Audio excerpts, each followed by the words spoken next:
If you are looking for short books to help you complete your Goodreads goal, I have the perfect list for you. I have actually been reading one of these series, and it is really helping me complete my Goodreads goal for the year. And that series is the Murderbot Diaries by Martha Wells.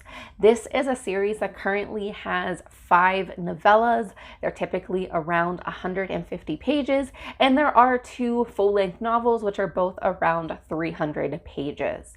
You can just read the 5 novellas in this series because the 5th book, Network Effect, takes place chronologically after the 6th book, Fugitive Telemetry. So I actually read Fugitive Telemetry first while reading through this series. This series starts with the book All Systems Red. This is a book that is, again, around 150 pages. It is about this AI who has hacked into his governor module and made it so he doesn't have to follow instructions. But he is contracted out to this group that is mining on this planet, and he still helps them. He's a security module, but mostly he just wants to sit around watching entertainment. He could have gone on a murdering rampage. He might have a history, but right now his thing that he is super interested in is watching entertainment. So whenever he has to do things, he's usually annoyed that it is taking him away from what he really wants to do, which is watch TV, and that he has to interact with people, which is something else he does not want to do at all. This series really focuses on friendship, on found family, and what it means to be human. I am really enjoying my read through this series currently, and I'm also enjoying how much it is helping me with my Goodreads goal. Moving on to fantasy, I read Thornhedge by Kingfisher this year. This is a really short novella. It is just over 100 pages, and it is a Sleeping Beauty retelling. But this story is not about Sleeping Beauty. This story is about one of the fairies that is currently guarding Sleeping Beauty and the knight who came to rescue Sleeping Beauty. Basically, for the majority of this story, we have these two characters interacting. They obviously have different goals, but we start to see glimpses of the past and realize how both of these characters came to be in the position that they currently are in. This is a fun, a little bit dark retelling of Sleeping Beauty that I enjoyed reading this year. But the book that I enjoyed by Kingfisher even more, and like a fair amount more, is A Wizard's Guide to Defensive Baking. This book is 300 pages, so I almost didn't include it on this list, but it is a fairly quick read.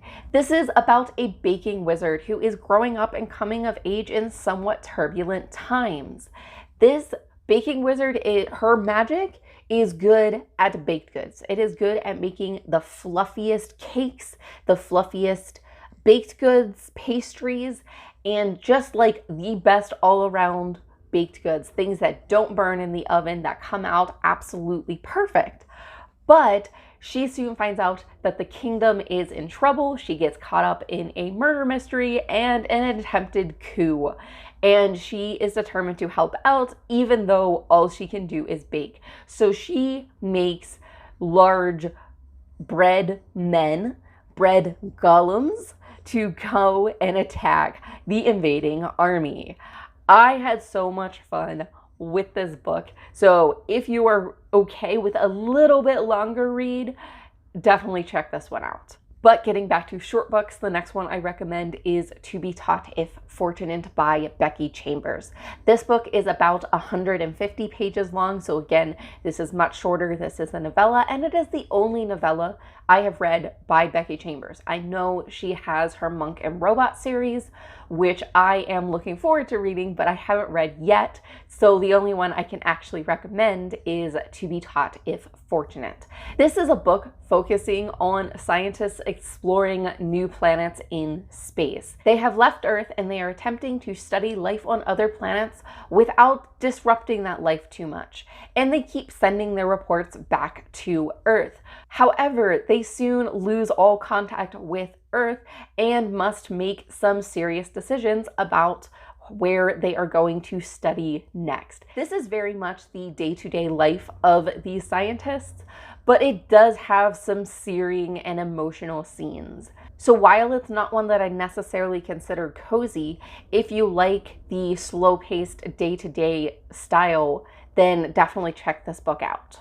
The next story I recommend is Untethered Sky by Fonda Lee. This is the first book I have read by Fonda Lee, and it definitely will not be my last book that I read by her. I absolutely loved this. In this book, our main character witnesses her family being killed by manticores, and she decides to join this manticore hunting army, which have these large birds called rocs that they fly and hunt manticore on.